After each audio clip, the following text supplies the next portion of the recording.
the Liturgical Year of Dom Prosper Guéranger. February 23rd, Saint Peter Damian, Cardinal and Doctor of the Church.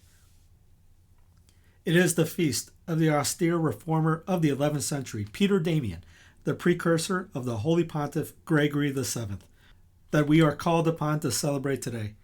To him is due in part that glorious regeneration which was effected at the troubled period when judgment had to begin at the house of God. The life he had led under the monastic rule had fitted him for the great contest. So zealously did he withstand the disorders and abuses of his times that we may attribute to him, at least in great measure, the ardent faith of the 2 centuries which followed the scandals of the 10th. The Church ranks him among her doctors on account of his admirable writings, and his penitential life ought to excite us to be fervent in the work we have in hand, the work of our conversion. The following lessons read by the Church on this feast give us a sketch of our saint's life. Peter was born at Ravenna, of respectable parents. His mother, wearied with the care of a large family, abandoned him when a babe, but one of her female servants found him in an almost dying state and took care of him until such time as the mother, repenting of her unnatural conduct, consented to treat him as her child. After the death of his parents, one of his brothers, a most harsh man, took him as a servant, or more truly as his slave. It was about this period of his life that he performed an action which evinced his virtue and his filial piety. He happened to find a sum of money, but instead of using it for his own wants, he gave it to a priest, begging him to offer up the holy sacrifice for the repose of his father's soul. Another of his brothers, called Damian, after whom it is said he was named, had him educated, and so rapid and so great was the progress he made in his studies that he was the admiration of his masters. He became such a proficient in the liberal sciences that he was made to teach them in the public schools, which he did with great success. During all this time, it was his study to bring his body into subjection to the Spirit, and to this end he wore a hair shirt under an outwardly comfortable dress, and practiced frequent fasting, watching, and prayer. Being in the very ardor of youth, and being cruelly buffeted by the sting of the flesh, he, during the night, would go and plunge himself into a frozen pool of water, that he might quench the impure flame which tormented him. Or he would make pilgrimages to holy sanctuaries and recite the entire Psalter. His charities to the poor were unceasing, and when he provided them with a meal, which was frequently, he would wait upon them himself. Out of a desire to lead a still more perfect life, he became a religious in the monastery of Avellino, in the diocese of Gubbio, of the order of the monks of the Holy Cross of Fanta Vallana, which was founded by the blessed Ludolphus, a disciple of St. Romuald, being sent by his abbot not very long after, first to the monastery of Pomposia, and then to that of St. Vincent of Pietra Pertusa. He edified both houses by his preaching, admirable teaching, and holy life. At the death of the abbot of Avellino, he was recalled to that monastery and was made its superior. The institute was so benefited by his government, not only by the new monasteries which he founded in several places, but also by the very saintly regulations he drew up, that he was justly looked upon as the second founder of the order, and its brightest ornament. Houses of other orders, canons, yea, entire congregations of the faithful were benefited by Peter's enlightened zeal. He was a benefactor, in more ways than one, to the diocese of Urbino. He aided the bishop Theuzu in the most important suit, and assisted him, both by advice and work, in the right administration of his diocese. His spirit of holy contemplation, his corporal austerities, and the saintly tenor of his whole conduct gained for him so high a reputation that Pope Stephen IX, in spite of Peter's extreme reluctance, created him Cardinal of the Holy Roman Church and Bishop of Ostia. The saint proved himself worthy of these honors by the exercise of the most eminent virtues and by the faithful discharge of his episcopal office. It would be impossible to describe the services he rendered to the Church and the sovereign pontiffs during those most trying times by his learning, his prudence as legate, and his untiring zeal.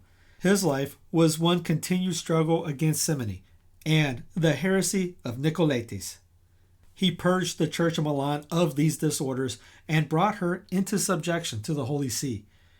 He courageously resisted the Antipopes Benedict and Cardinal. He deterred Henry IV, King of Germany, from an unjust divorce of his wife. He restored the people of Ravenna to their allegiance to the Roman pontiff and absolved them from interdict. He reformed the abuses which had crept in among the canons of Velletri. There was scarcely a single cathedral church in the province of Urbino that had not experienced the beneficial effects of Peter's holy zeal. Thus, that of Gubbio, which was for some time under his care, was relieved by him of many evils, and other churches that needed his help found him as earnest for their welfare as though he were their own bishop. When he obtained permission to resign his dignity as cardinal and his bishopric, he related nothing of his former charity, but was equally ready in doing good to all. He was instrumental in propagating many devout practices. Among these may be mentioned fasting on Fridays in honor of the Holy Cross, the reciting the little office of Our Lady, the keeping the Saturday as a day especially devoted to Mary, the taking of the discipline in expiation of past sins. At length, after a life which had edified the world by holiness, learning, miracles, and glorious works, on his return from Ravenna, whither he had been sent as legate, he slept in Christ on the 8th of the Calids of March, February 23rd, at Faenza. His relics, which are kept in the Cistercian church of that town, are devoutly honored by the faithful, and many miracles are wrought at the holy shrine. The inhabitants of Faenza have chosen him as the patron of their city, having several times experienced his protection when threatened by danger.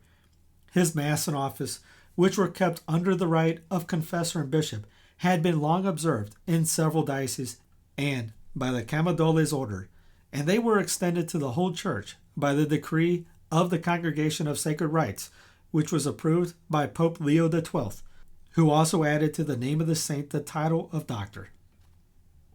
Thy soul was inflamed by the zeal of God's house, O Peter. God gave thee to his church in those sad times when the wickedness of the world had robbed her of well nigh all her beauty. Thou hadst the spirit of an Elias within thee, and it gave thee courage to waken the servants of the Lord. They had slept, and while they were asleep, the enemy came, and the field was oversown with tares. Then did better days dawn for the bride of Christ. The promises made by our Lord were fulfilled. But who was the friend of the bridegroom? Who was the chief instrument used by God to bring back to his house its ancient beauty? A saint who bore the glorious name of Peter Damian. In those days, the sanctuary was degraded by secular interference. The princes of the earth said, "Let us possess the sanctuary of God for an inheritance." The church, which God intended to be free, was but a slave in the power of the rulers of this world, and the vices, which are inherent to human weakness, defiled the temple. But God had pity on the bride of Christ, and for her deliverance he would use human agency. He chose thee, Peter, as his principal cooperator in restoring order. Thy example and thy labors prepared the way for Gregory, the faithful and dauntless Hildebrand, into whose hands the keys were no sooner placed than the work of regeneration was completed. Thou hast fought the good fight. Thou art now in thy rest. But thy love of the church and thy power to help are greater than ever. Watch then over our interest. Obtain for her pastors that apostolic energy and courage which alone can cope with enemies so determined as hers are. Obtain for her priests the holiness which God demands from them that are the salt of the earth. Obtain for the faithful the respect and obedience they owe to those who direct them in the path of salvation. Thou wast not only the apostle, thou wast moreover the model of penance in the midst of a corrupt age. Pray for us, that we may be eager to atone for our sins by works of mortification. Excite within our souls the remembrance of the sufferings of our Redeemer, that so his passion may urge us to repentance and hope. Increase our confidence in Mary, the refuge of sinners, and make us, like thyself, full of filial affection towards her, and of zeal, that she may be honored and loved by those who are around us.